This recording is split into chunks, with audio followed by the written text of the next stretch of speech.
السلام عليكم ورحمة الله وبركاته. أعوذ بالله من الشيطان الرجيم. بسم الله الرحمن الرحيم. اللهم صل على سيدنا محمد وعلى آله وصحبه أجمعين. أما بعد.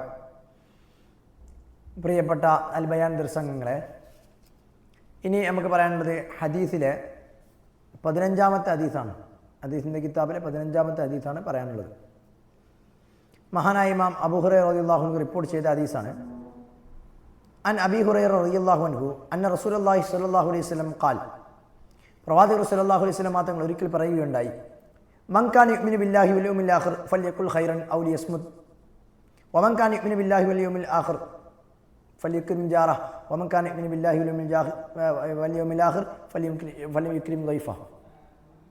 ഇതിൽ പ്രവാചകർ സ്വല്ലല്ലാഹു അലൈഹി വസല്ലം തങ്ങൾ പറഞ്ഞത്, നിങ്ങൾ ആരെങ്കിലും അള്ളാഹുവിനെയും അള്ളാഹുവിൻ്റെയും ഖിയാമത്ത് നാളിനെയും വിശ്വസിക്കുന്നുണ്ടെങ്കിൽ, കാരണം മുഅ്മിനാണെങ്കിൽ എന്നർത്ഥം, അള്ളാഹുവിനെയും ഖിയാമത്ത് നാളിനെയും വിശ്വസിക്കുന്നുണ്ടെങ്കിൽ, കാരണം ഈമാൻ്റെ ഒന്നാമത്തിന് അള്ളാഹുവിൽ വിശ്വസിക്കുക എന്നുള്ളതാണ്, അവസാനത്തിൽ ഖിയാമത്ത് നാളിൽ വിശ്വസിക്കുക. അപ്പോൾ അതുവരെയുള്ള എല്ലാ കാര്യങ്ങളും എന്തിനത് വിശ്വസിക്കുന്ന ഒരാളാണെന്നുണ്ടെങ്കിൽ ഫൽയഖുൽ ഖൈറൻ, ഒന്നെങ്കിൽ നിങ്ങൾ നല്ലത് പറയാം, ഔ ലിയസ്മുത്, അല്ലെങ്കിൽ അവൻ ഉണ്ടാതിരിക്കട്ടെ. അപ്പോൾ വെറുതെ ആവശ്യമില്ലാത്ത അനാവശ്യമായ കാര്യങ്ങൾ വെറുതെ പറയരുത്. ഒന്നെങ്കിൽ പറയുകയാണെങ്കിൽ നല്ലത് മാത്രം പറയുക, അല്ലെങ്കിൽ ഉണ്ടാതിരിക്കുക. മഹാന്മാരായ ഉലമാക്കളെയും സൂഫിയാക്കളുടെയും ഒക്കെ ചരിത്രം നമ്മൾ എടുത്തു നോക്കിയാൽ, അവരുടെ ജീവിതത്തിൽ എടുത്തു നോക്കിയാൽ, അവർ പറഞ്ഞ കാര്യങ്ങൾ ഒന്നുകിൽ നല്ല കാര്യങ്ങൾ മാത്രമായിരിക്കും, അല്ലെങ്കിൽ അവർ വെറുതെ ഉണ്ടാതിരിക്കുകയോ അല്ലെങ്കിൽ വായിക്കുകയോ എഴുതുകയോ അല്ലെങ്കിൽ എന്തെങ്കിലും ഖുർആൻ ഓതുകയോ ഒക്കെ ചെയ്യുന്ന ആളുകളായിരിക്കും ഉണ്ടാവുക. നമുക്കറിയാം റാബിയത്തുൽ അദവിയ പോലത്തെ മഹദികളായ ആളുകൾ, അവരൊക്കെ 40 വർഷത്തോളമായിട്ട് ഖുർആൻ മാത്രം സംസാരിച്ചു എന്നൊക്കെ ചരിത്രത്തിൽ കാണാം. അങ്ങനെ പറയുകയാണെങ്കിൽ നമ്മൾ എന്തെങ്കിലും വർത്തമാനം പറയുകയാണെങ്കിൽ എന്തെങ്കിലും കാര്യങ്ങൾ പറയുകയാണെങ്കിൽ നല്ലത് മാത്രം പറയുകയും വെറുതെ ആളുകളെ കുറ്റം പറയാനോ അല്ലെങ്കിൽ മോശമായിട്ട് സംസാരിക്കാനോ അല്ലെങ്കിൽ എന്തെങ്കിലും അനാവശ്യമായത് പറയാനോ ഒന്നും നമ്മൾ വായ തുറക്കരുത്. ഔലിയസ്മു, അല്ലെങ്കിൽ പിന്നെ ഉണ്ടാതിരിക്കുക. ഖൈർ പറയാനൊന്നും ഇല്ലാന്നുണ്ടെങ്കിൽ പിന്നെ ഉണ്ടാതിരിക്കുകയോ അല്ലെങ്കിൽ ഇവിടെ പോയി കടന്നുറങ്ങുകയോ ഒക്കെ ചെയ്യാം. വമൻ കാന യുഅ്മിനു ബില്ലാഹി വൽ യൗമിൽ ആഖിർ, അള്ളാഹുവിലും യൗമുൽ ആഖിറിലും വിശ്വസിക്കുന്ന ഒരാളുണ്ടെങ്കിൽ ഫൽയുക്രിം ജാറഹു, അവൻ്റെ അയൽവാസിയെ അവന് ബഹുമാനിക്കട്ടെ. അപ്പോൾ അയൽവാസിയെ ബഹുമാനിക്കുക എന്നുള്ളത് ഈമാനിൻ്റെ ഭാഗമാണ് എന്നർത്ഥം. അയൽവാസി എന്താവട്ടെ, ഇവൻ കാഫിറാണെങ്കിൽ പോലും, അക്രിം ജാറക്ക വലൗ കാന കാഫിറൻ എന്ന് മറ്റൊരു ഹദീസിൽ കാണാം. കാഫിറാണെങ്കിൽ പോലും, അല്ലെങ്കിൽ മറ്റൊരു വേറെ വിഭാഗത്തിൽപ്പെട്ട ആളാണ്, അല്ലെങ്കിൽ നമ്മുടെ ആശയപരമായിട്ട് നമ്മൾ യോജിക്കാത്ത ഒരാളാണ് നിൽക്കുക, എന്നാലും അയൽവാസി എന്നൊരു പരിഗണന നമ്മൾ കൊടുക്കണം. നമ്മൾ ഒരു ഹദീസിൽ തന്നെ പറയുന്നുണ്ട്, അബൂദറുൽ ഗിഫാരി റളിയല്ലാഹു അൻഹുവിനോട് റസൂൽ സല്ലല്ലാഹു അലൈഹി വസല്ലം തങ്ങൾ പറയാണ്, നിങ്ങൾ കറിയൊക്കെ ഉണ്ടാക്കുമ്പോൾ അതിൽ നീ വെള്ളം കൂടുതൽ ചേർക്കണം. കാരണം അതിന് കൂടുതൽ വെള്ളം ചേർത്താൽ നിനക്കെന്ത് ചെയ്യാം, അയൽവാസികൾക്കൊക്കെ കുറച്ചും കറിയൊക്കെ കൊടുക്കാൻ പറ്റും. ഇപ്പോഴത്തെ സാഹചര്യമില്ല, പണ്ടത്തെ സാഹചര്യത്തിൽ പലപ്പോഴും ഭക്ഷണം കിട്ടാത്ത സാഹചര്യമൊക്കെ ഉണ്ടാകുമ്പോൾ നമ്മുടെ വീട്ടിൽ എന്തെങ്കിലുമൊക്കെ ഉണ്ടാക്കിയാൽ അതിൽ നിന്ന് ഒന്ന് അയൽവാസി കൊടുക്കുകയോ അല്ലെങ്കിൽ അവന് കൊടുക്കേണ്ട എല്ലാ പരിഗണനയും കൊടുക്കണം എന്നുള്ളതാണ്. വമൻ കാന യുഅ്മിനു ബില്ലാഹി വൽ യൗമിൽ ആഖിർ ഫൽയുക്രിം ജാറഹു, അവൻ്റെ അയൽവാസിയെ അവൻ ബഹുമാനിക്കണം. അയൽവാസി കൊടുക്കേണ്ട പരിഗണനകളൊക്കെ നമ്മൾ കൊടുക്കണം എന്നുള്ളതാണ്. വമൻ കാന യുഅ്മിനു ബില്ലാഹി വൽ യൗമിൽ ആഖിർ ഫൽയുക്രിം ദൈഫഹു. ഇനി അള്ളാഹുവിനും യൗമുൽ ആഖിറിലും വിശ്വസിക്കുന്ന ഒരാളുണ്ടെങ്കിൽ ഫൽയുക്രിം ദൈഫഹു, അവൻ്റെ അതിഥിയെ അവൻ ബഹുമാനിക്കട്ടെ. എന്ന് പറഞ്ഞാൽ അതിഥിയൊക്കെ സൽക്കരിക്കുക. പ്രത്യേകിച്ചും അറബികളുടെ ജാഹിലിയ കാലം മുതൽ തന്നെ അറബികളുടെയൊക്കെ പ്രധാനപ്പെട്ട ഒരു ഹോബിയായിരുന്നു അതിഥികളെ സൽക്കരിക്കുക എന്നുള്ളത്. അതിഥികളൊക്കെ വന്നാൽ അവർക്ക് ഭക്ഷണം ഉണ്ടാക്കി കൊടുക്കാം, ആടിനെ അല്ലെങ്കിൽ അവരുടെ എന്ത് ചെയ്യാം, കുതിരയോ ഒട്ടകത്തെയൊക്കെ അറുത്തിട്ട് എന്ത് ചെയ്യും, അവരുടെ ഭക്ഷണം വളരെ ലാവിഷായിട്ട് അവർ ഭക്ഷണം കൊടുക്കും. അപ്പോൾ അള്ളാഹുവിനും യൗമുൽ ആഖിറിലും വിശ്വസിക്കുന്ന ഒരു മുഅ്മിനെ സംബന്ധിച്ചിടത്തോളം അവൻ അതിഥിയെ ബഹുമാനിക്കണം. അല്ലെങ്കിൽ ആരെങ്കിലും വന്നു കഴിഞ്ഞാൽ എന്തെങ്കിലും അവരെ പരിഗണിക്കാതെ അല്ലെങ്കിൽ എന്ത് ചെയ്യാം, അവർക്ക് എന്തെങ്കിലും ജസ്റ്റ് എന്ത് ചെയ്യും, ചെറിയ കട്ടൻ ചായ കൊടുത്തിട്ട്, കാരണം ഓരോ സാഹചര്യം അനുസരിച്ചാണ്. അപ്പോൾ നമ്മൾ വരുന്ന അതിഥി, ആ അതിഥിയുടെയും അല്ലെങ്കിൽ അവരുടെ സാഹചര്യവും അവരുടെ ദൂരവും അവരുടെ യാത്രയും ഇതൊക്കെ പരിഗണിച്ചുകൊണ്ട് അല്ലെങ്കിൽ അവരോടുള്ള ബന്ധമൊക്കെ പരിഗണിച്ചുകൊണ്ട് നമ്മൾ നല്ല രീതിയിലുള്ള ഭക്ഷണമോ അല്ലെങ്കിൽ അവർക്കുള്ള സൗകര്യങ്ങളൊക്കെ ചെയ്തു കൊടുക്കണം എന്നുള്ളതാണ് ഈ ഹദീസിൽ നിന്ന് കാണുന്നത്. ഈ ഹദീസിൽ നിന്ന് മനസ്സിലാവുന്നതാണ്. അറബിയിൽ സാധാരണ അറബി ഭാഷയിൽ കസീറുർ റമാദ് എന്നൊരു പ്രയോഗം തന്നെയുണ്ട്. എന്നാൽ ധാരാളം, തൻ്റെ വീട്ടിൽ എന്ത് ചെയ്യുക, അടുപ്പിൽ ധാരാളം വെണ്ണൂറുള്ള ഒരാളെന്നർത്ഥം. അടുപ്പിൽ ധാരാളം വെണ്ണൂറുള്ള ആളെന്ന് പറഞ്ഞാൽ അതിനർത്ഥം അയാൾ ധാരാളം അതിഥികൾ സൽക്കരിക്കുന്നു എന്ന്. ധാരാളം അതിഥികൾ സൽക്കരിക്കുമ്പോഴാണ് എന്തിനത്, വീട്ടിൽ അടുപ്പിലൊക്കെ എന്തിനത് ധാരാളം വെണ്ണൂറുകളൊക്കെ കൂടാ. അപ്പോൾ അങ്ങനെ എന്തിനത് അല്ലേ, ചില വീടുകളൊക്കെ പറയുന്നുണ്ട് അവിടെ ആരും വരാറില്ല എന്ന് പറഞ്ഞാൽ അവരുടെ ആ വീട്ടുകാരുടെ ഒരു സ്വഭാവ മോശം കൊണ്ടാണ്. നല്ല ഒരു ഓപ്പൺ സ്വഭാവമുള്ള ഒരാളാണെന്നുണ്ടെങ്കിൽ എപ്പോഴും അതിഥികളും അല്ലെങ്കിൽ കൂട്ടുകാരും കുടുംബക്കാരും ഒക്കെ വരുന്നവരായിരിക്കും. അങ്ങനെ എപ്പോഴും അതിഥിയെ സൽക്കരിക്കുന്ന ഒരു വീടായി മാറണം എന്നുള്ളതാണ് ഈ ഹദീസിൽ നിന്ന് മനസ്സിലാകുന്നത്. അപ്പോൾ അള്ളാഹുവിനും ഖിയാമത്ത് നാളിൽ വിശ്വസിക്കുന്ന ഒരാളാണെന്നുണ്ടെങ്കിൽ അയാൾ ഒന്നുകിൽ നല്ലത് പറയുക അല്ലെങ്കിൽ മിണ്ടാതിരിക്കണം എന്നർത്ഥം. അല്ലെങ്കിലും അതുപോലെ തന്നെ രണ്ടാമതും ചെയ്യേണ്ടത് അയൽവാസിയെ ബഹുമാനിക്കണം, അതേപോലെ അതിഥിയെ അവൻ ബഹുമാനിക്കണം, അവരാദരിക്കണം, ഇവർക്കൊക്കെ കൊടുക്കേണ്ട പരിഗണന കൊടുക്കണം എന്നാണ് ഇതിൽ നിന്ന് മനസ്സിലാവും. അടുത്തത് 16-ാമത്തെ ഹദീസാണ്. അബീ ഹുറൈറ റളിയല്ലാഹു അൻഹു, അബൂ ഹുറൈറ തന്നെ റിപ്പോർട്ട് ചെയ്ത ഹദീസാകുന്നു. നമ്മൾ തുടക്കത്തിൽ പറഞ്ഞിരുന്നു ഏറ്റവും കൂടുതൽ ഹദീസ് റിപ്പോർട്ട് ചെയ്തത് അബൂ ഹുറൈറ റളിയല്ലാഹു അൻഹു ആണ്. അതുകൊണ്ട് തന്നെ എന്ത് ചെയ്യുന്നത്, പലപ്പോഴും ഹദീസ് റിപ്പോർട്ടിനടുത്ത് അബൂ ഹുറൈറ റളിയല്ലാഹു അൻഹുവിൻ്റെ പേര് കാണാം. അന്ന റജുലൻ ഖാല നബി സല്ലല്ലാഹു അലൈഹി വസല്ലം, ഒരു വ്യക്തി പ്രവാചകർ സല്ലല്ലാഹു അലൈഹി വസല്ലം തങ്ങളോട് വന്നിട്ട് ചോദിക്കാണ്, ഔസിനി, പ്രവാചകരെ എനിക്ക് വസിയത്ത് നൽകണം, എനിക്കെന്തെങ്കിലും ഒരു ഉപദേശം നൽകണം എന്ന് പറഞ്ഞു. ഖാല, പ്രവാചകർ പറഞ്ഞു, ലാ തഗ്ളബ്, ദേഷ്യപ്പെടരുത്. ഫറദ്ദദ മിറാറൻ, വീണ്ടും വീണ്ടും ചോദിച്ചു, എനിക്കൊരു ഉപദേശം തരണം, എനിക്കൊരു ഉപദേശം തരണം വേണ്ടി ചോദിച്ചപ്പോഴും നബി തങ്ങൾ ഖാല ലാ തഗ്ളബ്, നീ ദേഷ്യപ്പെടരുത്. അപ്പോൾ പ്രവാചകർ സല്ലല്ലാഹു അലൈഹി വസല്ലം തങ്ങളുടെ ഈ സഹാബി വന്നിട്ട് അല്ലെങ്കിൽ ഈ ആൾ വന്നിട്ട് എന്ത് ചെയ്ത് ചോദിക്കണം, എനിക്കൊരു ഉപദേശം നൽകണം എന്ന് പറഞ്ഞപ്പോൾ പ്രവാചകർ സല്ലല്ലാഹു അലൈഹി വസല്ലം തങ്ങൾ പറഞ്ഞത് എന്തേ, നീ ദേഷ്യപ്പെടരുത് എന്നാണ്. ഇതിനർത്ഥം ദേഷ്യപ്പെടരുത് എന്ന് പറഞ്ഞാൽ ദേഷ്യപ്പെടാൻ സാധ്യതയുള്ള പ്രവർത്തനങ്ങൾ ചെയ്യരുത്, അല്ലെങ്കിൽ ദേഷ്യം ഉണ്ടാക്കുന്ന കാര്യങ്ങൾ നീ ചെയ്യരുത്, ദേഷ്യം ഉണ്ടാക്കുന്ന പ്രേരണ ദേഷ്യത്തിന് പ്രേരണ ഉണ്ടാക്കുന്ന കാര്യങ്ങൾ നിൻ്റെ ഭാഗത്ത് നിന്ന് ഉണ്ടാവരുതെന്നർത്ഥം. സ്വാഭാവികമായിട്ട് മനുഷ്യന് ദേഷ്യങ്ങൾ ഉണ്ടാവാം, അത് കുഴപ്പമൊന്നുമില്ല. പക്ഷേ ആളുകൾ ദേഷ്യം പിടിപ്പിക്കുന്ന കാര്യങ്ങളൊക്കെ ഇങ്ങനെ ചെയ്യരുത്, അല്ലെങ്കിൽ എന്ത് ചെയ്യുക, നിസ്സാര കാര്യങ്ങൾക്ക് വേണ്ടി നീ നല്ല ദേഷ്യപ്പെടരുത് എന്നർത്ഥം. ഇതിപ്പോൾ 3 പ്രാവശ്യം ചോദിച്ചപ്പോഴും അല്ലെങ്കിൽ പല പ്രാവശ്യം ചോദിച്ചപ്പോഴും ഇയാളുടെ പ്രവാചകർ സല്ലല്ലാഹു അലൈഹി വസല്ലം തങ്ങൾ പറഞ്ഞത് നീ ദേഷ്യപ്പെടരുതെന്നാണ്. അപ്പോൾ എന്താണെന്ന് വെച്ചാൽ ഇതിൽ നിന്ന് മനസ്സിലാക്കേണ്ടത്, ഇവിടെ നിന്നല്ല ഇതുപോലത്തെ ഹദീസുകളിൽ നമ്മൾ മനസ്സിലാക്കേണ്ടത്, റസൂൽ സല്ലല്ലാഹു അലൈഹി വസല്ലം തങ്ങൾ പലപ്പോഴും സ്വഹാബികളോട് മറുപടി പറഞ്ഞിട്ടുണ്ടാവുക ആ സ്വഹാബിയുടെ സിറ്റുവേഷൻ അല്ലെങ്കിൽ ആ ഒരു എന്തിനത് ആ സമയത്തിൻ്റെ സന്ദർഭത്തിൻ്റെ ഒക്കെ അടിസ്ഥാനത്തിലായിരിക്കും. ഈ സ്വഹാബി കൂടുതൽ ദേഷ്യപ്പെടുന്ന ആളായിരിക്കും. അപ്പോൾ നബി തങ്ങൾ പറഞ്ഞു എന്ത് ചെയ്യുന്നത്, അന്നോട് വസിയത്ത് ചെയ്യാനുള്ളൊരു കാര്യം തന്നെയാണ് പ്രധാനപ്പെട്ട ദേഷ്യപ്പെടരുത് തന്നെ അല്ലേ. പലപ്പോഴായിട്ട് സ്വഹാബികൾ പ്രവാചകർ സല്ലല്ലാഹു അലൈഹി വസല്ലം തങ്ങളോട് ചോദിച്ചിട്ടുണ്ട്, ഏറ്റവും നല്ല പ്രവർത്തനം ഏതാ, അയ്യുൽ അമാലി അഫ്ദൽ, ഏറ്റവും നല്ല പ്രവർത്തനം ഏതാകുന്നു, അഫ്ദലായ പ്രവർത്തനം ഏതാകുന്നു എന്നുള്ളത്. നബി തങ്ങൾ പലപ്പോഴും പല മറുപടിയാണ് കൊടുത്തിട്ടുള്ളത്. ചില ആളുകളോട് ജിഹാദ് ചെയ്യാണ്, ചില ആളുകൾ അവൽ വക്ത് നിസ്കരിക്കലാണ്, ചില ആളുകളോടോ ബിറുൽ വാലിദൈൻ, മാതാപിതാക്കൾ നന്മ ചെയ്യലാണെന്നൊക്കെ. അത് ആ ചോദിച്ച ആളുടെ സന്ദർഭ സാഹചര്യങ്ങൾ അനുസരിച്ചായിരിക്കും നബി തങ്ങൾ മറുപടി പറഞ്ഞിട്ടുണ്ടാവുക. അപ്പോൾ ഈ സ്വഹാബി എനിക്കൊരു വസിയത്ത് നൽകണമെന്ന് പറഞ്ഞപ്പോൾ നീ ദേഷ്യപ്പെടരുത് എന്ന് പറഞ്ഞ് എപ്പോഴും ദേഷ്യപ്പെടുന്ന ചില ആളുകൾ പെട്ടെന്ന് ദേഷ്യപ്പെടുന്ന ആളുകളുണ്ടാകും. അതുകൊണ്ടാണ് പ്രവാചകർ സല്ലല്ലാഹു അലൈഹി വസല്ലം തങ്ങൾ അദ്ദേഹത്തോടെ നീ ദേഷ്യപ്പെടരുത് എന്ന് പറയാനുള്ള കാരണം. ഇങ്ങനെയൊക്കെ ആയിട്ട് എന്തിനത് ഹദീസിൻ്റെ വിശദീകരണത്തിൽ പറയുന്നുണ്ട്. അപ്പോൾ ചുരുക്കി പറഞ്ഞാൽ നമ്മുടെ ജീവിതത്തിൽ എന്തിനത് ആ ഒരു കാര്യം എപ്പോഴും നമ്മൾ പെട്ടെന്ന് ദേഷ്യപ്പെടാൻ പാടില്ല. ഒരുപക്ഷേ ദേഷ്യപ്പെടേണ്ട അവസരങ്ങൾ ദേഷ്യപ്പെടേണ്ടി വരും, എങ്കിൽ പോലും ചെറിയ ചെറിയ കാര്യങ്ങൾക്കും നിസ്സാര കാര്യങ്ങൾക്കും കൂടുതൽ ദേഷ്യപ്പെടുകയോ അല്ലെങ്കിൽ ദേഷ്യങ്ങൾ പ്രേരിപ്പിക്കുന്ന കാര്യങ്ങൾ നമ്മുടെ ഭാഗത്തു നിന്ന് ഉണ്ടാവാൻ പാടില്ല എന്നൊക്കെ ഈ ഹദീസിൽ നിന്ന് മനസ്സിലാക്കാം. 17-ാമത്തെ ഹദീസ്. عن أبي على شداد بن أوس رضي الله عنه عن النبي عن رسول الله صلى الله عليه وسلم قال, പ്രവാചകർ സല്ലല്ലാഹു അലൈഹി വസല്ലം തങ്ങൾ പറഞ്ഞു, ഇന്നല്ലാഹ കതബൽ ഇഹ്സാന അലാ കുല്ലി ഷൈഇൻ, എല്ലാ വസ്തുവിൻ്റെ മേലും അള്ളാഹു ഇഹ്സാനിനെ എന്ത് ചെയ്ത് നിശ്ചയിച്ചിട്ടുണ്ട്. എന്നാൽ ഏത് കാര്യം ചെയ്യുകയാണെങ്കിലും അതിലൊരു പെർഫെക്ഷൻ വേണം എന്നർത്ഥം. ഇഹ്സാൻ എന്ന് പറഞ്ഞാൽ അതാണ്. നിസ്കരിക്കുമ്പോൾ നിസ്കാരത്തിൻ്റെ ഷർത്തുകളും ഫർളുകളും അതൊക്കെ വേണം, നല്ല നിസ്കാരം ശരിയാവുള്ളൂ. എന്നാലും ആ നിസ്കാരത്തിൻ്റെ ഒരു പെർഫെക്ഷൻ എന്ന് പറഞ്ഞാൽ അതിൻ്റെ സുന്നത്തുകളും അതിൻ്റെ ആദാബുകളും അതിൻ്റെ അഫ്ദലിയത്തും ഒക്കെ പരിഗണിച്ചുകൊണ്ട് നിസ്കരിക്കുമ്പോഴാണ് അതിൻ്റെ അഫ്ദൽ, അതിൻ്റെ അഹ്സൻ എന്ന് പറഞ്ഞാൽ ഏറ്റവും നല്ല രൂപത്തിലാവുക.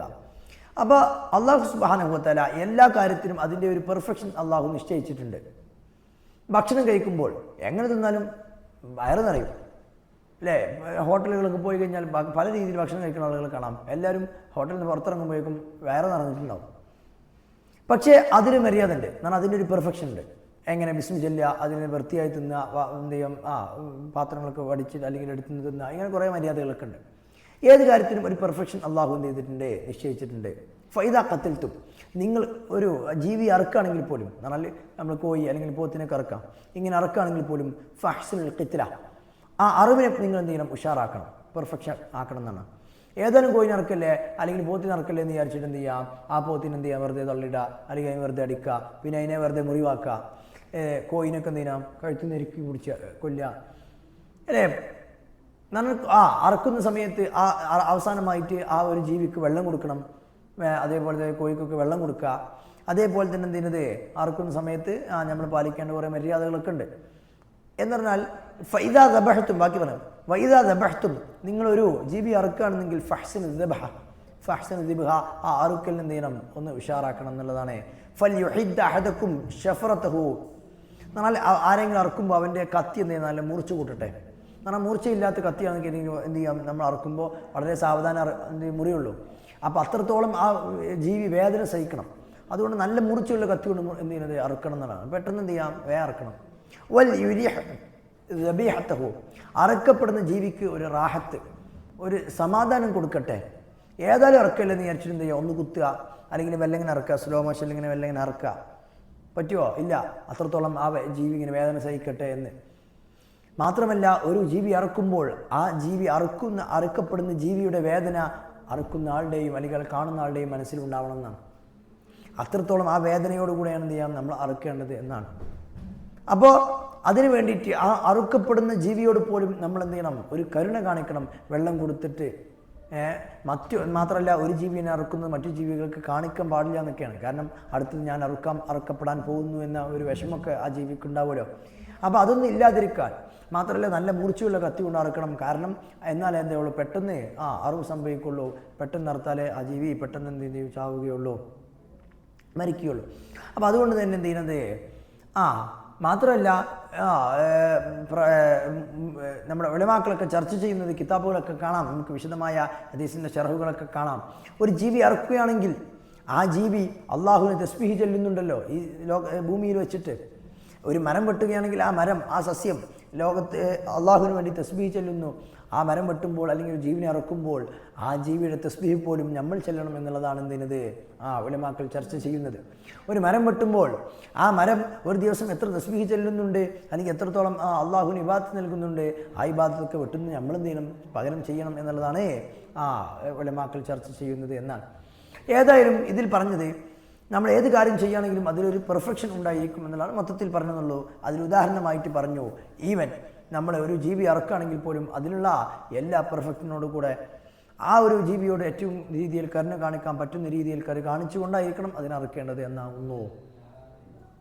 ഇനി 18ാമത്തെ ഹദീസ്. അന്നബീദ് ജുന്ദുബ് ബിൻ ജുനാദ വഅബി അബ്ദുറഹ്മാൻ മുആദ് ബിൻ ജബൽ റളിയല്ലാഹു അൻഹുമാ അൻ റസൂലുള്ളാഹി സ്വല്ലല്ലാഹു അലൈഹി വസല്ലം ഖാൽ, പ്രവാചകർ സ്വല്ലല്ലാഹു അലൈഹി വസല്ലം തങ്ങൾ പറഞ്ഞു, ഇത്തഖില്ലാഹ ഹൈസുമാ കുൻത, എവിടെയാണെങ്കിലും നീ അള്ളാഹുവിനെ പേടിക്കണം എന്നുള്ളതാണ്. പള്ളിക്കൽ ജമാഅത്തിന് നിസ്കരിക്കുന്ന സമയത്ത് എന്ത് ചെയ്യുക, അള്ളാഹുവിന് ഭയങ്കര ഭയഭക്തിയോട് നിസ്കരിക്കുക. പെരീകെത്തിയാലോ, അല്ലെങ്കിൽ എന്ത് ചെയ്യുന്നത്, വേറെ ഏതെങ്കിലും ആഘോഷങ്ങളിൽ പങ്കെടുക്കുമ്പോഴോ, അല്ലെങ്കിൽ എന്ത് ചെയ്യുന്നത് വല്ല പുറത്തിറങ്ങിയാൽ വല്ല ഗാനമേളയിലൊക്കെ പങ്കെടുക്കുമ്പോൾ അള്ളാഹുവിന് ഓർമ്മയില്ല, അത് പറ്റില്ല. ഇത്തഖില്ലാഹ ഹൈസുമാ കുൻത, നീ എവിടെയാണെങ്കിലും അള്ളാഹുവിനെ എന്ത് ചെയ്യണം, നീ പേടിക്കണം, അള്ളാഹുവിനോടുള്ള ഭയഭക്തി ഉണ്ടായിരിക്കണം എന്നുള്ളതാണ്. അത് നീ കല്യാണത്തിന് പോവുകയാണെങ്കിലും, ഏത് സൽക്കാരത്തിലാണെങ്കിലും, ഏത് പരിപാടിയിലാണെങ്കിൽ പോലും, മാത്രമല്ല നല്ല എന്ത് ചെയ്യുന്നത് മജ്ലിസിലാണെങ്കിലും, പള്ളിയിലാണെങ്കിലും, ഏത് നല്ല എന്ത് ചെയ്യാൻ മജ്ലിസിലാണെങ്കിലും, അല്ലെങ്കിൽ ഏത് സാഹചര്യത്തിലാണെങ്കിലും, സിറ്റുവേഷനിലാണെങ്കിൽ പോലും, ഒരു യാത്രയാണ് നിൽക്കുക, യാത്രയല്ലേ, ടൂറല്ലേ, അല്ലെങ്കിൽ എന്ത് ചെയ്യുന്നത് ഏതായാലും റിഫ്രഷ്മെൻ്റ് അല്ലേ എന്ന് വിചാരിച്ച് അള്ളാഹുവിനെ മറക്കുക, അത് പാടില്ല. ഏത് സമയത്താണെങ്കിലും നീ അള്ളാഹുവിനെ ഓർക്കണം എന്നുള്ളതാണ്. വഅത്ബിഉ സയ്യിഅത്തൽ ഹസനത, അഥവാ നിൻ്റെ കയ്യിൽ നിന്ന് എങ്ങനെയെങ്കിലും ഒക്കെ എന്ത് ചെയ്തു തിന്മ വന്നാൽ, തിന്മ ചെയ്യണമെന്നല്ല, മനുഷ്യ സഹജമായിട്ട് വല്ല തെറ്റുകളും സംഭവിച്ചാൽ ഉടനെ തന്നെ നന്മ ചെയ്യുക, നല്ല കാര്യങ്ങളൊക്കെ ചെയ്യുക. അങ്ങനെയാണെങ്കിലോ തംഹുഹ, ഈ നല്ല കാര്യങ്ങൾ എന്താകും, ഈ മോശമായ കാര്യങ്ങളെ മായ്ച്ചു കളയും എന്നുള്ളതാണ്. അപ്പം നമ്മുടെ മനുഷ്യ സഹജമായിട്ട് നമ്മുടെ ഭാഗത്ത് നിന്ന് വല്ല തെറ്റുകളൊക്കെ വന്നിട്ടുണ്ടെങ്കിൽ പ്രവാചകന്മാരുടെ അല്ലെങ്കിൽ ഉലമാക്കളുടെയും സൂഫിയാക്കളുടെയും ഔലിയാക്കളുടെയും ഒക്കെ ചരിത്രം മറിച്ചു നോക്കിയാൽ അവർ ജീവിതത്തിൽ തെറ്റുകൾ ചെയ്യാത്ത ജീവിതം നയിക്കുന്ന ഈ അസ്ഫിയാക്കളായ സൂഫിയാക്കളായ ആളുകളുണ്ടാകും. അവർ ഭാഗത്തുനിന്ന് വല്ല തെറ്റുകളും സംഭവിച്ചാൽ പിന്നീട് അങ്ങോട്ട് ഫുൾ അവരെന്തായിരിക്കും, നന്മകളും പുണ്യങ്ങളൊക്കെ ചെയ്ത് നടക്കും. കാരണം ഈ തെറ്റിന് പകരമായിട്ട് എനിക്ക് ധാരാളം നന്മകൾ ചെയ്യണമെന്ന് തീരുമാനിക്കുകയും അങ്ങനെ നന്മകൾ ചെയ്യുന്ന ആളുകളായിരിക്കും ആരെ, ഉലമാക്കളും അതേപോലെ തന്നെ ഔലിയാക്കളും സൂഫിയാക്കളുമായ ആളുകൾ. അപ്പോൾ ഖാലിഖിൻ നാസ ബി ഖുലുഖിൻ ഹസനിൻ, പിന്നെ പ്രധാനമായൊരു വിഷയം, നമ്മൾ ഭൗതിക ലോകത്ത് നമ്മൾ ജീവിക്കുമ്പോൾ നമ്മൾ മനുഷ്യൻ ഒരു ഹ്യൂമൻ, ഒരു സോഷ്യൽ ബീയിങ് ആണ്, നമ്മൾ സാമൂഹിക ജീവിയാണ്. മറ്റുള്ളവരോട് ഇടപഴകുന്ന സാമൂഹിക ജീവി ആയതുകൊണ്ട് തന്നെ ഖാലിഖിൻ നാസ ബി ഖുലുഖിൻ ഹസനിൻ, നല്ല ഒരു സ്വഭാവത്തോടെ ജനങ്ങളോട് പെരുമാറുക. വെറുതെ പ്രശ്നങ്ങൾ ഉണ്ടാക്കുന്ന അല്ലെങ്കിൽ വെറുതെ ആളുകളെ വിഷമിപ്പിക്കുന്ന രീതിയിലുള്ള സംസാരങ്ങളോ അല്ലെങ്കിൽ അങ്ങനത്തെ ഒരു ഇടപെടലുകളോ നമ്മളെ ഭാഗത്തുനിന്നുണ്ടാവാത്ത രീതിയിൽ നല്ല രീതിയിൽ നമ്മൾ പെരുമാറുക. ഖാലിഖിൻ നാസ, ജനങ്ങളോടും പെരുമാറുക ബി ഖുലുഖിൻ ഹസൻ, നല്ല ഒരാൾ നല്ല നിസ്കരിക്കുന്ന അല്ലെങ്കിൽ എപ്പോഴും നോമ്പ് വെക്കുന്ന നല്ല കാര്യങ്ങളൊക്കെ ചെയ്യുന്ന ഒരാളാണ്. പക്ഷേ ആൾക്കാരോട് സംസാരിക്കുമ്പോൾ അയാൾ മോശം സ്വഭാവക്കാരനാണ്. അത് വീട്ടിൽ ചെന്നാൽ വീട്ടുകാരോട് വെച്ചാൽ അയാളെ സ്വഭാവം മോശമാണ്. അതിനേക്കാൾ മെച്ചമാണ് നല്ല സ്വഭാവമുള്ള ഒരു വ്യക്തി. അത്രത്തോളം നിസ്കരിച്ചോളം എന്നില്ല. ഫർദ് നിസ്കാരങ്ങളൊക്കെ ഉണ്ട്, അല്ലെങ്കിൽ കുറേ സുന്നത്ത് നിസ്കരിക്കുകയോ കുറേ നല്ല പുണ്യകാര്യങ്ങൾ ചെയ്യുകയോ അല്ലെങ്കിൽ പള്ളിയിൽ ഇങ്ങനെ ഇത്തിക്കാഫിരിക്കുകയോ ചെയ്യണമെന്നില്ല. പക്ഷേ ആളുകളുടെ അടിയിലേക്ക് ഇറങ്ങിയാൽ അയാൾ നല്ല സ്വഭാവമാണ്. ഖുറത്തുൽ ഐൻ എന്ന് പറയും, കൺകുളിർമ എന്ന് പറയും. ഒപ്പമുള്ള സഹപാഠികൾക്ക് അല്ലെങ്കിൽ അധ്യാപകർക്ക് അല്ലെങ്കിൽ എന്താ പറയുക ജോലി ചെയ്യുന്ന ആളുകൾക്ക് അല്ലെങ്കിൽ വീട്ടുകാർക്ക് നാട്ടുകാർക്കൊക്കെ ഒരു കൺകുളിർമയുള്ള, എല്ലാവർക്കും ഒരു സൽസ്വഭാവമുള്ള ഒരാളാണ് എന്ന് പറയപ്പെടുന്ന അങ്ങനെ സ്വഭാവമുള്ള ഒരാളായിരിക്കണം നമ്മൾ. ഖാലിഖിൻ നാസ ബി ഖുലുഖിൻ ഹസനിൻ, നല്ല സ്വഭാവം കൊണ്ട് ജനങ്ങളോട് പെരുമാറണം എന്നുള്ളതാണ്. ഓക്കെ, അപ്പോൾ ബാക്കിയുള്ളതൊക്കെ അതിന് പുറമെ നല്ല സ്വഭാവം ഉണ്ടായി ആളുകൾ പെരുമാറുക, പ്ലസ് അയാൾ നല്ല കാര്യങ്ങൾ നമുക്ക് ചെയ്യുക, ജീവിതത്തിൽ ഉഷാറായിട്ട് നടക്കുക, അപ്പോൾ പെർഫെക്റ്റ് ആയിരിക്കും. അല്ലാതെ അയാൾ ഭയങ്കര നോമ്പ് നിസ്കാരം കാര്യങ്ങളൊക്കെ ഉണ്ട്, പക്ഷേ ആൾക്കാരുടെ വർത്താനം പറയാൻ വന്ന അയാൾ തൊള്ള തുറന്നാൽ അയാൾക്ക് ആൾക്കാർ കുറ്റം പറയലാണ്, അല്ലെങ്കിൽ ആൾക്കാർക്ക് ദേഷ്യമാണ്, എല്ലാവർക്കും വെറുപ്പാണ്. ഇങ്ങനെ ആവാൻ പാടില്ല എന്നർത്ഥം. ഈ രീതിയിൽ 19ാമത്തെ ഹദീസാണ് ഇനി പറയാൻ പോകുന്നത്. അൻ അബിൽ അബ്ബാസ് അബ്ദുല്ലാഹി ഇബ്നു അബ്ബാസ് റളിയല്ലാഹു അൻഹുമാ, ഇബ്നു അബ്ബാസ് റളിയല്ലാഹു അൻഹു റിപ്പോർട്ട് ചെയ്ത ഹദീസാണ്. ഖാല, അദ്ദേഹം പറയാണ്, കുന്തു ഖൽഫൻ നബി സല്ലല്ലാഹു അലൈഹി വസല്ലം യൗമ, ഒരിക്കൽ പ്രവാചകർ സല്ലല്ലാഹു അലൈഹി വസല്ലം തങ്ങളുടെ ബാക്കിലായിരുന്നു ഞാൻ, ബാക്കിൽ നിസ്കരിക്കുകയായിരുന്നു. നിസ്കാരം കഴിഞ്ഞ് ഫഖാലി, പ്രവാചകർ സല്ലല്ലാഹു അലൈഹി വസല്ലം തങ്ങൾ എന്നോട് പറഞ്ഞു നിസ്കാരം കഴിഞ്ഞിട്ട്, യാ ഗുലാം, കുട്ടിയെ, ഇന്നി ഉഅല്ലിമുക കലിമാത്തിൻ, നിനക്ക് കുറച്ച് കാര്യങ്ങൾ എനിക്ക് പറഞ്ഞുതരാം, കുറച്ച് കാര്യങ്ങൾ ഞാൻ നിനക്ക് പഠിപ്പിച്ചു തരാമെന്ന് പറഞ്ഞുതരാം. എന്താ? ഇഹ്ഫദില്ലാഹ യഹ്ഫദുക, നീ അള്ളാഹുവിനെ സൂക്ഷിക്കുക എങ്കിൽ അള്ളാഹു നിന്നെയും സൂക്ഷിക്കും. നീ അള്ളാഹുവിനെ സൂക്ഷിക്കുക, അള്ളാഹു നിന്നെ സംരക്ഷിക്കും. എങ്ങനെ അള്ളാഹുവിനെ സൂക്ഷിക്കാനാല്? ഏത് കാര്യത്തിലും അള്ളാഹുവിനെ നമ്മൾ ഒന്ന് കാണണം, അള്ളാഹുവിനെ നമ്മൾ ഒന്ന് ഓർക്കണം. ഈ കാര്യം ചെയ്താൽ അള്ളാഹു പറഞ്ഞതിനോട് അള്ളാഹു പറഞ്ഞതാണ് കാര്യം ചെയ്യണം. സുന്നത്ത് നിസ്കരിക്കുമ്പോൾ അള്ളാഹു പറഞ്ഞതാണ് നിസ്കരിക്കണം. നോമ്പ് നോൽക്കുമ്പോൾ നോമ്പുകൾ നോൽക്കുമ്പോൾ അള്ളാഹു പറഞ്ഞതാണ്. പള്ളിയിലേക്ക് പോകുമ്പോൾ നല്ല മജ്‌ലിസിലേക്ക് പോകുമ്പോൾ അള്ളാഹു പറഞ്ഞതാണ്. അല്ലാതെ നമ്മൾ ഗാനമേളയിലേക്കോ അല്ലെങ്കിൽ നമ്മൾ തിയേറ്ററിലേക്ക് പോവുകയാണെങ്കിൽ ഇതിപ്പോൾ അള്ളാഹു പറഞ്ഞതിനെതിരാണ്, അതുകൊണ്ട് പോകണ്ട. അപ്പോൾ അള്ളാഹുവിനെ സൂക്ഷിച്ചാൽ അള്ളാഹു എന്താവും? നിന്നെയും സൂക്ഷിക്കും. പിന്നെ യാത്ര ചെയ്യുമ്പോൾ അള്ളാഹു നിന്നെ ഇങ്ങനെ സംരക്ഷിക്കും. അല്ലെങ്കിൽ നീ വല്ല ജോലികൾ ചെയ്യുമ്പോൾ അതിൽ നിന്നെയും അള്ളാഹു അപകടങ്ങളിൽ നിന്നൊക്കെ നിന്നെ സംരക്ഷിക്കും. ഇഹ്ഫദില്ലാഹ, വീണ്ടും പ്രവാചകർ സല്ലല്ലാഹു അലൈഹി വസല്ലം തങ്ങൾ പറഞ്ഞു, ഇഹ്ഫദില്ലാഹ, നീ അള്ളാഹുവിനെ സൂക്ഷിക്കുക എങ്കിൽ തജിദ്ഹു തുജാഹക, തജിദ്ഹു, നീ അള്ളാഹുവിനെ എത്തിക്കും, തുജാഹക, നിന്റെ മുമ്പിൽ. അള്ളാഹുവിനെ ഇങ്ങനെ സൂക്ഷിക്കുമ്പോൾ എന്ത് ചെയ്യുന്നു വെച്ചാൽ അള്ളാഹുവിനെ നമ്മളിങ്ങനെ എന്ത് ചെയ്താൽ പേടിച്ച് അള്ളാഹു ഉണ്ട് എന്നിങ്ങനെ തജിദ്ഹു തുജാഹക, നിന്റെ മുമ്പിൽ അള്ളാഹുവിനെ എത്തിക്കും എന്ന് പറഞ്ഞാൽ എന്താ? അള്ളാഹുവിന് മുമ്പിൽ ഇങ്ങനെ ഉണ്ടെങ്കിൽ നമ്മൾ എന്ത് ചെയ്യും? നല്ല നിലക്ക് തന്നെ പെർഫെക്റ്റോടുകൂടെ കാര്യങ്ങൾ ചെയ്യും, തെറ്റുകൾ ചെയ്യാതെ നടക്കും. ഇതേപോലെ ആയിരിക്കും അള്ളാഹുവിനെ സൂക്ഷിച്ചാൽ അള്ളാഹുവിന് മുമ്പിലുള്ളതുപോലെ ഇങ്ങനെ എന്ത് ചെയ്യും? എത്തിക്കും. എന്ന് മാത്രമല്ല, ഏത് കാര്യത്തിന് പോവുകയാണെങ്കിലും അള്ളാഹു കൂടെ ഉണ്ട് അല്ലെങ്കിൽ അള്ളാഹു മുമ്പിലുണ്ട് എന്നുള്ള ഒരു പ്രതീക്ഷ നമുക്കുണ്ടാവും. അപ്പം നല്ല നിലക്ക് ഇങ്ങനെ ജീവിക്കുന്ന ഒരാൾ എന്ത് ചെയ്യുന്നത്?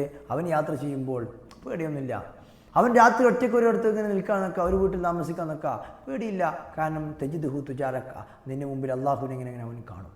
അപ്പോൾ അള്ളാഹു മുമ്പിലുണ്ടാകുക എന്നുള്ളത് നന്മ ചെയ്യാനും തെറ്റുകളിൽ നിന്ന് മാറി നിൽക്കാനും എന്ന് മാത്രമല്ല, നമ്മൾ ചെയ്യുന്ന ഏത് കാര്യത്തിലും നമുക്ക് ഒരു കോൺഫിഡൻസിന് അള്ളാഹു മുമ്പിലുണ്ട് എന്നുള്ള ചിന്ത നമുക്കുണ്ടാവും. ഇദാ സഅൽത, ആരെ? പ്രവാചകർ സല്ലല്ലാഹു അലൈഹി വസല്ലം തങ്ങൾ പറയാണ്, ഇദാ സഅൽത ഫസ്അലില്ലാഹ, എനിക്ക് വലിയ കാര്യങ്ങൾ ആരോട് ചോദിക്കണമെങ്കിൽ അള്ളാഹുവിനോട് ചോദിക്കുക. എനിക്ക് എന്തെങ്കിലും കാര്യങ്ങൾ സാധിക്കാനുണ്ട് എന്നൊക്കെ അള്ളാഹുവിനോട് ദുആ ചെയ്യുക, ആത്മാർത്ഥമായിട്ട് ദുആ ചെയ്യുക, അള്ളാഹുവിനോട് ചോദിക്കുക. വയസ്തഅൻത, എനിക്ക് വല്ല സഹായം തേടണം എന്നൊക്കെ. എന്നാലും ഒരു കാര്യത്തിന് എന്ത് ചെയ്യുക? ആരും സഹായിക്കാനില്ല. ആരെ? ഫസ്തഇൻ ബില്ലാഹ്, എന്ത് ചെയ്യുക? അള്ളാഹുവിനോട് സഹായം ചോദിക്കുക. ആൾക്കാരോടൊക്കെ ചോദിച്ചാൽ, കുടുംബക്കാരോടൊക്കെ ചോദിച്ചാൽ, കൂട്ടുകാരോടൊക്കെ ചോദിക്കുന്നതിന് പരിധിയുണ്ട്. അവരെ സഹായിക്കുന്നതിനൊക്കെ ഒരു ലിമിറ്റ് ഉണ്ടാകും. പക്ഷേ ലിമിറ്റില്ലാത്ത അൺലിമിറ്റഡ് സഹായം കിട്ടുന്നത് അള്ളാഹുവിൽ നിന്ന് മാത്രമാണ്. അതുകൊണ്ട് നീ സഹായം ചോദിക്കുകയാണെങ്കിൽ നീ അള്ളാഹുവിനോട് സഹായം ചോദിക്കുക. നമ്മൾ ഖുതുബിയത്തൊക്കെ ഓതുന്നവരാണ്. ഖുതുബിയത്തിലൊക്കെ നമ്മൾ എന്ത് ചെയ്യുന്നത്? തുടക്കത്തിൽ പറയുന്ന ഒരു കവിതയുണ്ട്, ഒരു വരിയുണ്ട്. ഇന്നബ്തഅത് ഗോറത്തുൽ റഹാമി വബ്തഅദത് അന്നാ ഫഅസ്റഉ ഷൈഇൻ ഗോറത്തുല്ലാഹി യാ ഗോറത്തുല്ലാഹി യുഹ്സി സൈറ മുസ്രിഅതൻ ഫി ഹല്ലി ഉഖ്ദത്തിനാ യാ ഗോറത്തുല്ലാഹി. ഇന്നബ്തഅത് ഗോറത്തുൽ റഹാം, കുടുംബക്കാരുടെയൊക്കെ ഈ സഹായങ്ങളൊക്കെ നിന്ന് കഴിഞ്ഞാൽ, നമുക്കൊരു അസുഖം വന്നു നോക്കാം, ഒരു ക്യാൻസർ വന്നു, അല്ലെങ്കിൽ ഒരു രോഗം തന്നു, ഒരു രോഗമൊക്കെ വന്നു, നഊദു ബില്ലാഹ്, അള്ളാഹു കാക്കട്ടെ. ഏതായാലും ഇങ്ങനെയൊക്കെ രോഗം വന്നു കഴിഞ്ഞാൽ കുടുംബക്കാരൊക്കെ സഹായിക്കും. ചിലപ്പോൾ 1 ലക്ഷം, 2 ലക്ഷം, 5 ലക്ഷം, 10 ലക്ഷമൊക്കെ ചിലപ്പോൾ കൂട്ടുകാരും കുടുംബക്കാരും നാട്ടുകാരൊക്കെ തരാം.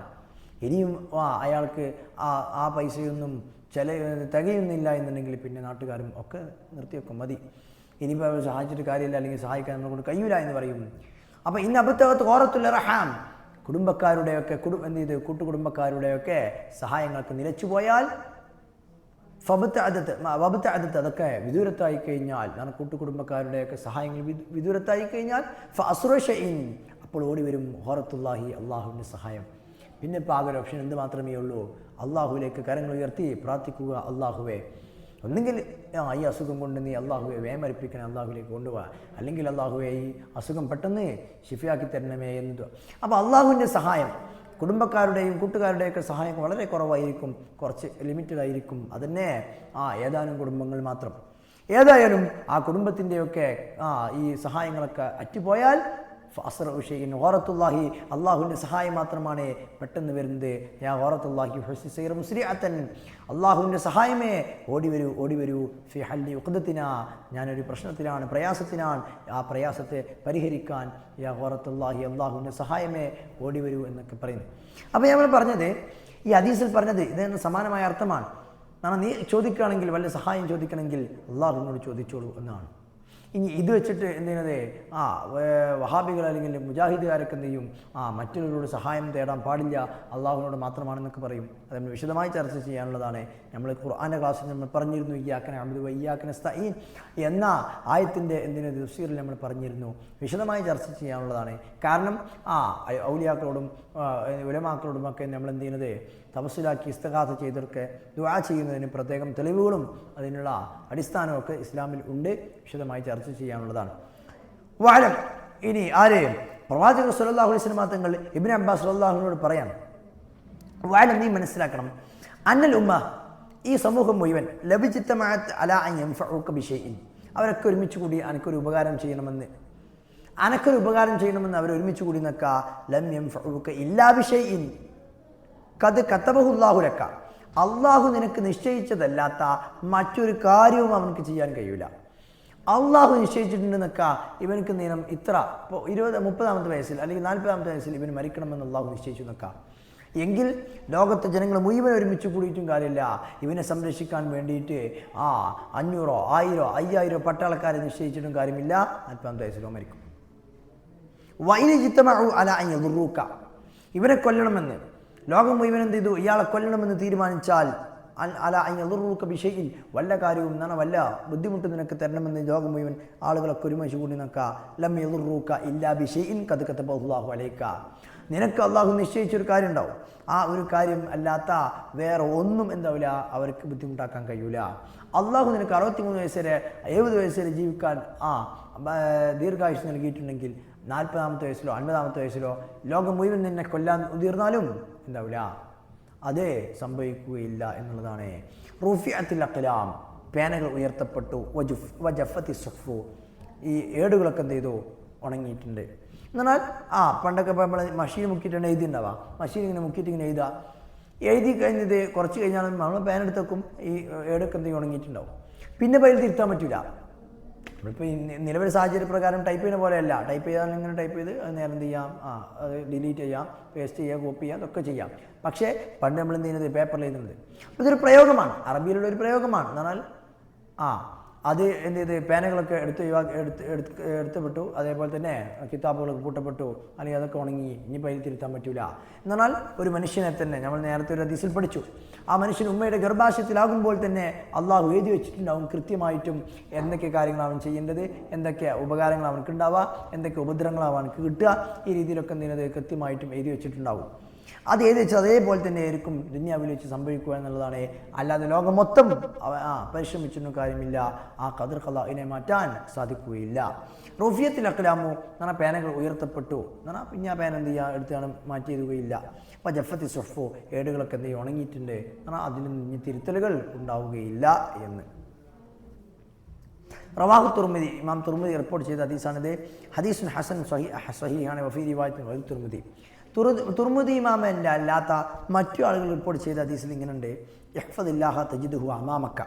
അർത്ഥം സെയിം തന്നെ, അള്ളാഹുവിനെ നീ സൂക്ഷിക്കുക എങ്കിൽ അള്ളാഹുവിനെ നീ മുമ്പിൽ എത്തിക്കും. അമാമക്ക തുജാഹക്കാണ് സെയിം തന്നെ. തഅറഫ് ഇലല്ലാഹി ഫിർ റഖ, അള്ളാഹുലേക്ക് നീ എന്ത് ചെയ്യാം, ഒന്ന് ഉണരണം, നീ ഒന്ന് ഓർമ്മ വരണം. ഫിർ റഖായി, ഐശ്വര്യമുള്ള ക്ഷേമമുള്ള സമയത്ത്, ഐശ്വര്യമുള്ള സൗഖ്യങ്ങളുള്ള സമയത്ത്. നിനക്കെല്ലാ സൗകര്യങ്ങളും, വലിയ വീടുണ്ടാക്കി, അല്ലെങ്കിൽ എന്ത് ചെയ്ത് നിനക്ക് വലിയ മത്സര പരിപാടികളൊക്കെ നല്ല എന്ത് ചെയ്തു മാർക്കുകളും കിട്ടി, നല്ല റാങ്കുകളും കിട്ടി, അല്ലെങ്കിൽ നീ ഇങ്ങനെ ആർത്തുല്ലസിക്കുന്ന സാഹചര്യം, നിനക്കെല്ലാ സന്തോഷവുമുള്ള കുടുംബപരമായിട്ടും നിൻ്റെ സാമ്പത്തികമായിട്ടും ശാരീരികമായിട്ടൊക്കെ സന്തോഷമുള്ള അവസരത്തിൽ നീ അള്ളാഹുവിനെ ഓർക്കണം. എന്നാലേ ഈ അരിഫുക്ക ഫിഷിദ്ദ, അള്ളാഹു നിന്നെ ഓർക്കുകയുള്ളൂ. ഫിഷിദ്ദത്തി, നിനക്ക് പ്രയാസമുള്ള സമയത്ത് അള്ളാഹു നിന്നെ പരിഗണിക്കുകയുള്ളൂ. അപ്പോൾ സന്തോഷകരമായ അവസ്ഥയിലും നീ അള്ളാഹുവിനെ, അപ്പോൾ ഒരു വീട് എന്ത് ചെയ്യാൻ കുടിയിരിക്കുകയാണ്, സന്തോഷകരമായ ഒരു അവസ്ഥയാണ്. അള്ളാഹുവിനെ ഓർക്കുക, മൗലൂദ് ഓതിയിട്ടും ഖുർആൻ ഓതിയിട്ടും നിസ്കരിച്ചിട്ടും ഒക്കെ നല്ല കാര്യങ്ങളൊക്കെ ചെയ്തിട്ട് അള്ളാഹുവിനെ ഓർക്കുക. അപ്പോൾ ഏതാനും പ്രയാസ സമയത്ത് അള്ളാഹു നിന്നെ പരിഗണിക്കും. കല്യാണം നടത്തുകയാണെന്നൊക്കെ സന്തോഷകരമായ ഒരു വ്യക്തിയുടെ ജീവിതത്തിൽ സന്തോഷകരമായ ഒരു സന്ദർഭമാണല്ലോ വിവാഹം എന്നുള്ളത്. അപ്പോൾ അതെന്ത് ചെയ്യുന്നത്, ഒരു സന്തോഷകരമായ അവസ്ഥയിൽ അള്ളാഹുവിനെ നീ പരിഗണിക്കാം. കാരണം അള്ളാഹു പറഞ്ഞ രീതിയിലുള്ള, അള്ളാഹുവിനെ ധിക്കരിക്കാത്ത രീതിയിൽ കല്യാണം നടത്താം. അങ്ങനെയാണെങ്കിലോ അള്ളാഹു പ്രയാസ സമയത്ത് നിന്നെ പരിഗണിക്കും എന്നുള്ളതാണ് വാലം. മാത്രമല്ല നീ മനസ്സിലാക്കണം, അന്നമ അഖ്താക, നിനക്ക് കിട്ടാത്തൊരു കാര്യം ഉണ്ടെങ്കിൽ ലം യകുൻ യുസീബക, അതൊരിക്കലും നിനക്ക് കിട്ടാത്തതാണ്, അത് നിനക്ക് വിധിച്ചിട്ടില്ല. നിനക്ക് കിട്ടാത്ത സമയം കിട്ടിയില്ലല്ലോ, അല്ലെങ്കിൽ എന്ത് ചെയ്യുക, ഇങ്ങനെ ആയിരുന്നെങ്കിൽ എനിക്ക് കിട്ടുമായിരുന്നു, ഇങ്ങനെ ചെയ്തില്ലെങ്കിൽ കിട്ടുമായിരുന്നല്ലോ. കിട്ടാത്ത ഒന്നാണെന്നുണ്ടെങ്കിലോ അത് നിനക്ക് വിധിച്ചിട്ടില്ല. ഒമാ സോബക്ക, നിനക്കൊന്ന് കിട്ടി നിൽക്കാം. ലം യകുൻ യുഖ്തിയക, അത് വേറെ ആർക്കും കിട്ടാമെന്നല്ല. ഒരു കാര്യത്തിൽ നിനക്ക് ഫസ്റ്റ് റാങ്ക് കിട്ടി നിൽക്കുക, ഒരു മത്സരത്തിൽ ഫസ്റ്റ് റാങ്ക് കിട്ടി നിൽക്കുക.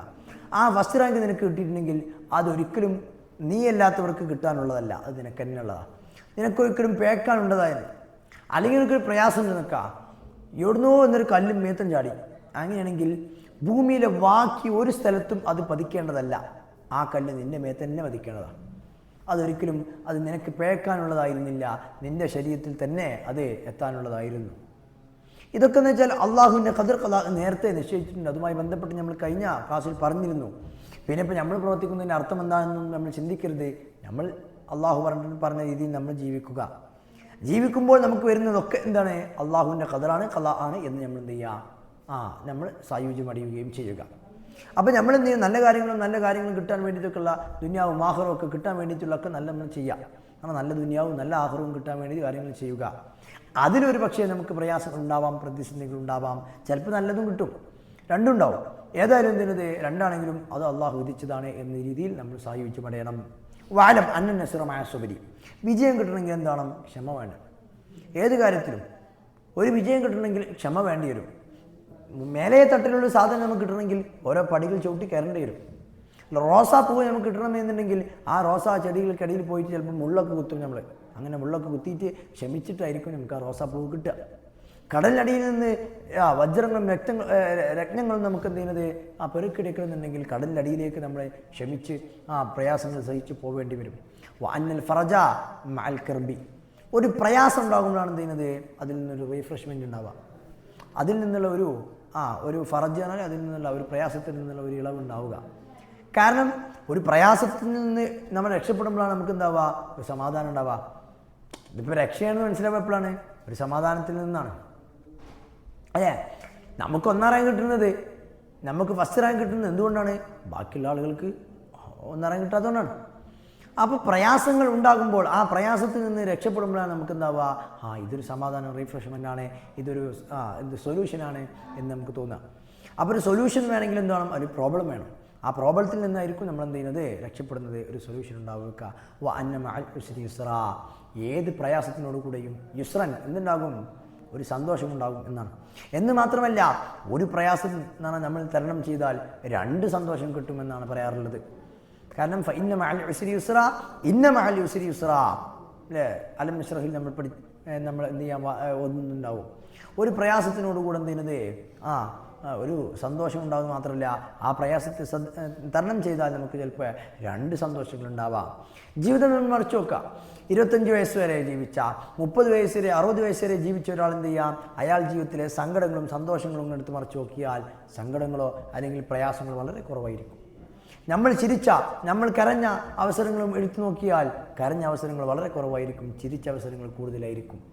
സന്തോഷകരമായ അവസരങ്ങളായിരിക്കും. എന്നാൽ പ്രയാസകരമായ അവസരങ്ങൾ നമ്മൾ തരണം ചെയ്താൽ അള്ളാഹു കൂടുതൽ കൂടുതൽ സന്തോഷമുള്ള അവസരങ്ങൾ നമുക്ക് നൽകും എന്നുള്ളതാണ് അതിൽ നിന്ന് നമുക്ക് മനസ്സിലാകുന്നത്. അപ്പോൾ ഏതായാലും ഇൻഷാ അല്ലാഹ് ഇത്രയും ഹദീസുകൾ നമ്മളെടുത്തു. ബാക്കി ഹദീസുകൾ ഇൻഷാ അല്ലാഹ് അടുത്ത ക്ലാസ്സിന് എടുക്കാം.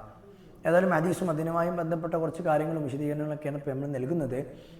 ഇൻഷാ അല്ലാഹ് വിശദമായിട്ട് ഇനി മറ്റു എന്ത് ചെയ്യാം, ഹദീസിൻ്റെ ഇപ്പോൾ റിയാദ് സ്വാലിഹിനൊക്കെ എടുക്കുമ്പോൾ വേറെയും ഹദീസുകളൊക്കെ വിശദമായ ഹദീസുകളൊക്കെ വരും. ഇൻഷാ അല്ലാഹ് ഇതിലും ഇവിടെ അവസാനിപ്പിക്കുന്നു. ആഖിറു ദഅ്വാനാ അൽഹംദുലില്ലാഹി റബ്ബിൽ ആലമീൻ. അസ്സലാമു അലൈക്കും വറഹ്മത്തുള്ളാഹി തആല വബറകാതുഹു.